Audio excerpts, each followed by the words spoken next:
Ever wondered where the word echo comes from? If you enjoy stories like this, please like the video and subscribe. The word echo comes from Greek mythology, and its origin is surprisingly tragic. Echo was a nymph cursed by the goddess Hera.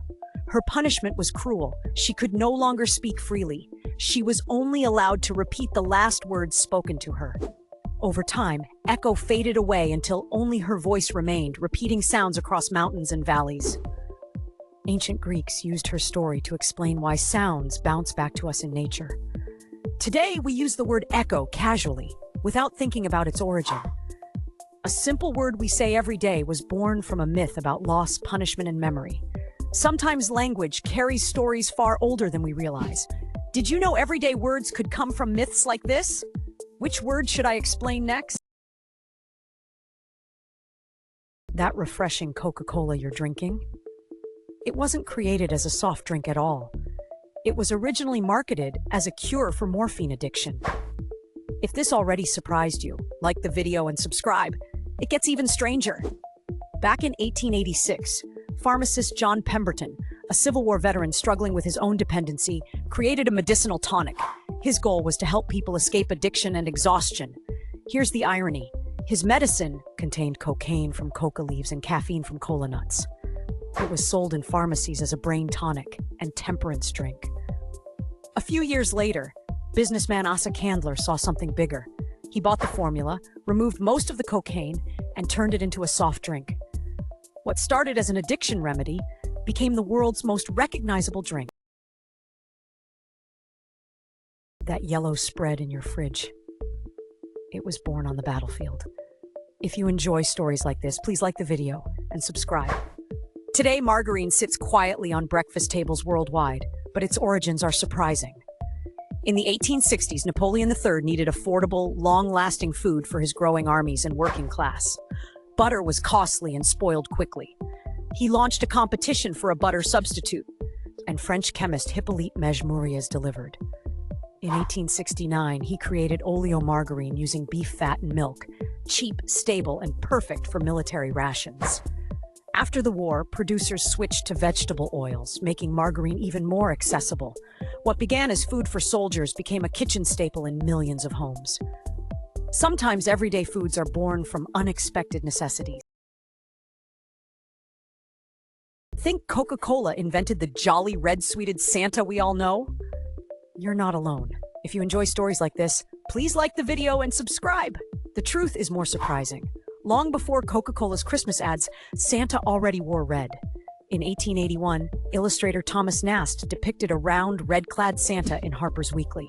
By the early 1900s, many companies were already using similar Santa images. So, what did Coca-Cola actually do? In 1931, they hired artist Haddon Sundblom to create a warm, friendly, grandfather-like Santa for their holiday campaigns.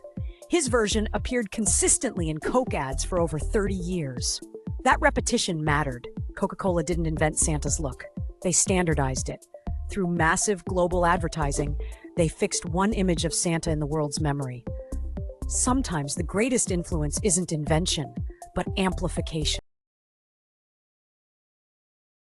What if the little blue pill that changed relationships was never meant for the bedroom? If you enjoy stories like this, please like the video and subscribe. In the early 1990s, Pfizer scientists were testing a drug called sildenafil citrate. Their goal was to treat heart conditions like angina by improving blood flow. Clinical trials began with hopes of a cardiovascular breakthrough. The results were underwhelming until something unexpected happened. Male participants reported a surprising side effect unrelated to heart health, and many didn't want to return their remaining pills. Researchers quickly realized they had found something far more valuable than a heart medication. Pfizer shifted focus completely. In 1998, Viagra was released as the first oral treatment for erectile dysfunction and earned over $1 billion in its first year. Sometimes the biggest discoveries happen by accident. One failed heart drug became a global phenomenon that changed millions of lives. Ever wonder who invented fireworks? A genius scientist? Nope, a Chinese cook around 800 AD. If you enjoy stories like this, please like the video and subscribe. Fireworks light up celebrations today.